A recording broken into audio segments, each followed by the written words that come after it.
नमस्कार दोस्तों, मैं रामकृष्ण गोदारा आज लंपी पॉक्स वायरस को लेकर कुछ अनुत्तरित प्रश्न लेकर उपस्थित हुआ हूं, जिनके जवाब हम इस वीडियो में तलाश करने की कोशिश करेंगे और जिनके जवाब महत्वपूर्ण केवल हमारे और आपके लिए नहीं, पूरे हिंदुस्तान के लिए महत्वपूर्ण है।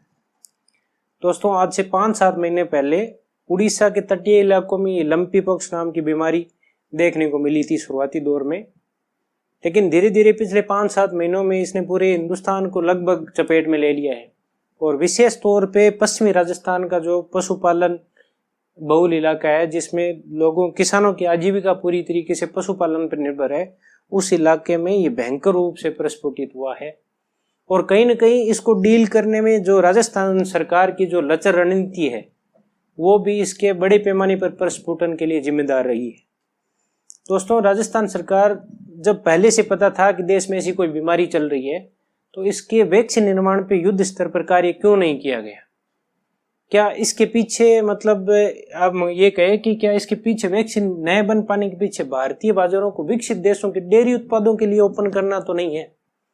क्योंकि अगर हम देखें तो भारत की अगर हम देखें तो यूएसए के साथ, अमेरिका के साथ, कनाडा के साथ, यूरोपीय यूनियन के साथ और आसियान प्लस देशों के साथ जो फ्री ट्रेड एग्रीमेंट होने की बात है, यानी कि मुक्त व्यापार समझौता होने की बात है, वो केवल इस वजह से रुकी हुई है क्योंकि भारत उनके कृषि उत्पादों को और डेयरी उत्पादों को अपने यहाँ आने की अनुमति नहीं देना चाहता है।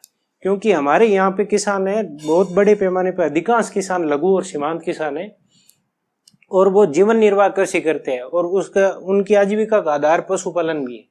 तो इस वजह से अगर उनका सस्ता उत्पाद, क्योंकि उनके यहाँ पे हमारे यहाँ पे जो दुग्ध उत्पादन होता है, औसतन हमारा उत्पादकता भी कम है और हमारी लागत उनकी तुलना में कई गुना ज्यादा है दुग्ध उत्पादन के लिए। पर केजी में हमारा जो लागत आती है उससे कहीं ज्यादा लागत, उससे कहीं कम उनकी लागत आती है। तो उनके सस्ते प्रोडक्ट हमारे हिंदुस्तान के मार्केट में आएगा तो हिंदुस्तान के किसान जो सर्वाइव कर पा रहे हैं वो भी नहीं कर पाएगा। तो इस वजह से कहीं न कहीं ये, क्योंकि इन विकसित देशों की जो कंपनी है वो ज्यादातर इस वैक्सीन निर्माण की, रिसर्च एंड डेवलपमेंट की जो भी कार्य करती है, उन विकसित देशों की कंपनियों का बहुत बड़ा हाथ होता है इन वैक्सीन निर्माण ऐसी गतिविधियों में। तो कहीं न कहीं उनकी साजिश तो नहीं है कि इस तरीके से, अगर मान लीजिए कि हिंदुस्तान में सारे पशु मर गए तो इसका लाभ क्या होगा? उनको वैक्सीन नहीं आएगी हिंदुस्तान में, या तो पशु मर गए या उनका दूध सूख गया। क्योंकि लंपी पॉक्स से जो भी पशु ग्रसित होता है, अगर वो दुधारू पशु है तो उनकी दूध सूख जाता है या फिर मर जाता है पशु। तो अगर पूरे हिंदुस्तान में से दूध खत्म हो गए तो उनको, हिंदुस्तान को अपना मार्केट खोलना ही पड़ेगा। और अगर एक बार अपना मार्केट खोल दिया तो फिर दोबारा ऐसा बंद होने का ऐसा कोई सिस्टम नहीं बनेगा, क्योंकि हमारी रिक्वायरमेंट है होगी फिर। अब अगर हम देखें तो राजस्थान सरकार अपने कर्मचारियों पर यह दबाव भी बना रही है कि आंकड़े कम से कम करके दिखाए जाए ताकि जनता में पैनिक ना फैले और अनावश्यक रूप से राजस्थान सरकार पे भी दबाव न डाले, क्योंकि राजस्थान सरकार की इसको डील करने की प्राथमिकता रही नहीं। राजस्थान सरकार अभी अगले महीने कांग्रेस अध्यक्ष, राष्ट्रीय अध्यक्ष का चुनाव होने वाला है और गांधी परिवार ये चाह रहा है कि अशोक गहलोत जी कम से कम कांग्रेस के राष्ट्रीय अध्यक्ष बन जाए। लेकिन अशोक गहलोत जी ऐसा नहीं चाह रहे कि मुझे राजस्थान के मुख्यमंत्री का पद छोड़ के कांग्रेस का राष्ट्रीय अध्यक्ष बना दिया जाए। इस वजह से गहलोत सरकार अपनी कुर्सी बचाने में व्यस्त है, उसकी प्राथमिकता इस बीमारी से डील करने की नहीं है। दोस्तों, ये जिस पैमाने पर ये बीमारी फैल रही है उसमें कम से कम मुख्यमंत्री स्तर का पद, अगर मुख्यमंत्री स्तर का अधिकारी को, मुख्यमंत्री जब तक इन्वॉल्व नहीं होंगे तब तक इस बीमारी से डील करना इतना आसान नहीं है।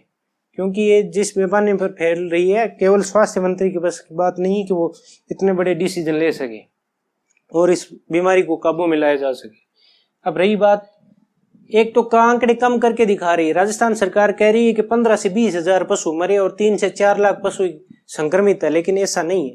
दोस्तों, एक आप आंकड़े से समझिए कि राजस्थान में लगभग 45,000 गाँव है। हम 45,000 गाँव में अगर देखिए, अगर पर गांव में 100 पशु ही मरे हैं, ये मैं आंकड़े कम से कम करके दिखा रहा हूं क्योंकि मेरे खुद के गांव में 1000 के आसपास पशु मर गए। एक एक परिवार में जिनके 15-15, 20-20 गायें थी, वो सारी की सारी मर गई है। एक एक परिवार के पूरे पूरे पशु बाड़े खाली हो गए। तो बहुत हृदय विदारक स्थिति है दोस्तों। अभी हम देखिए कि अगर 45,000 गांव है राजस्थान में, कम से कम अगर अभी तो वर्तमान में तो पूरे राजस्थान में ये बीमारी फैल चुकी है, और अगर 100 पर गांव में अगर 100 पशु ही मरे कम से कम मान ले, तो भी अगर ये 45 लाख के करीब आंकड़ा पहुंचता है। तो दोस्तों ये 45 लाख का आंकड़ा है ना, ये राजस्थान सरकार के बताए गए आंकड़ों से कहीं भी मैच नहीं खा रहा है। और इस आधार पर अगर हम कैलकुलेट करें तो कम से कम 3 से 4 करोड़ गायें हैं वो संक्रमित है, और 45 लाख गायें मर चुकी है। 45 से 50 लाख गायें मर चुकी है। और अगर इसी तरीके से गायें मरती रही, क्योंकि अभी भी ये सिलसिला रुका नहीं है, गायें संक्रमित है जो मर गई है, या फिर जो गायें संक्रमित है वो मर रही है मरणासन स्थिति में, और वो इनकी मौत भी बड़ी दर्दनाक हो रही है। अब राजस्थान सरकार एक तो आंकड़े कम करके दिखा रही है, दूसरी ये चीज है कि वो कोई रिकॉर्ड नहीं रख रही है, क्योंकि रिकॉर्ड अब अगर किस किसान की कितनी गायें मरी है इसका कोई रिकॉर्ड नहीं है।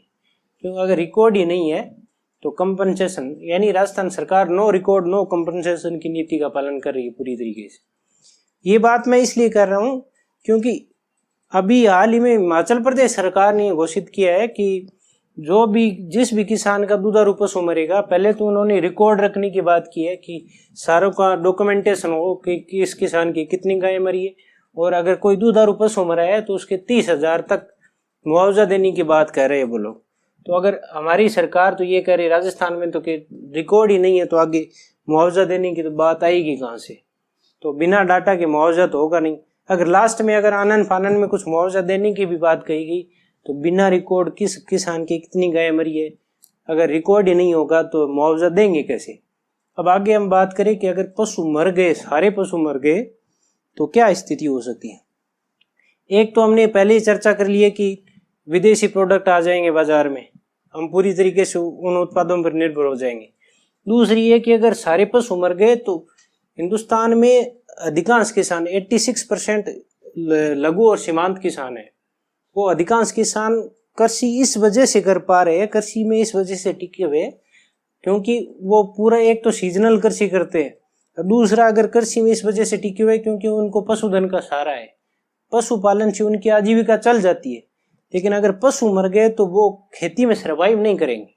अगर वो खेती में सर्वाइव नहीं करेंगे तो वो शहर में आ जाएंगे और झुग्गी झोंपड़ियों में रहने लग जाएंगे मजदूर बन के।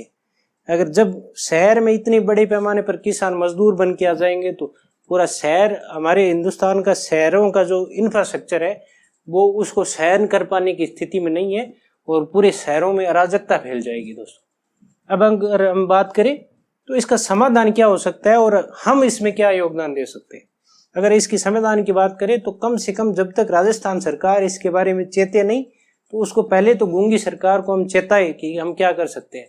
इसमें सबसे पहला काम तो राजस्थान सरकार के स्तर पर करना होगा कि उनको, राजस्थान सरकार को युद्ध स्तर पर वैक्सीन निर्माण करके उसको डिस्ट्रीब्यूट करनी होगी, टाइमली डिस्ट्रीब्यूट करनी होगी, ताकि कम से कम समय में जितनी गायों को बचाया जा सके उनको बचाया जाए। और अब हम इसमें क्या सहयोग कर सकते हैं। सबसे पहला काम तो ये किया जाए कि पंचायत स्तर पर पंचायत की आपात बैठक बुलाई जाए, और आपात बैठक में एक सरपंच के नेतृत्व में एक ऐसी कमेटी का निर्माण करे जो वास्तविक आंकड़ा इकट्ठा करे कि किस किसान की कितनी गायें मर गई है। जब हम ये वास्तविक आंकड़ा इकट्ठा करके ऊपर तक भेजेंगे कि बड़े पैमाने पर किसानों की गायें मरी है, उनकी आजीविका संकट में है, तो राजस्थान सरकार पे नैतिक दबाव बनेगा कि वो उनको मुआवजा दे। और जब कुछ न कुछ मुआवजा मिलेगा तो किसान दोबारा से अपने पशुपालन की गतिविधियां शुरू कर पाएंगे, नहीं वो दोबारा से मुआवजे के आधार पर अपनी नई गायें खरीदेंगे और उसके आधार पर अपनी जीविका पुनः शुरू कर पाएंगे। जिस तरीके से हिमाचल प्रदेश सरकार ने घोषणा की है कि प्रत्येक दुधारू पशु की मौत पर 30,000 रुपए तक का जुर्माना देंगे, मुआवजा देंगे, तो उस तरीके की व्यवस्था राजस्थान में भी राजस्थान सरकार पर दबाव डाल के उस तरीके की व्यवस्था करवाई जाए। और इस वीडियो को ज्यादा से ज्यादा लोगों तक पहुंचाया जाए ताकि लोग जागरूक होकर इस बात की मांग करें कि राजस्थान सरकार मुआवजा देने को मजबूर हो। धन्यवाद।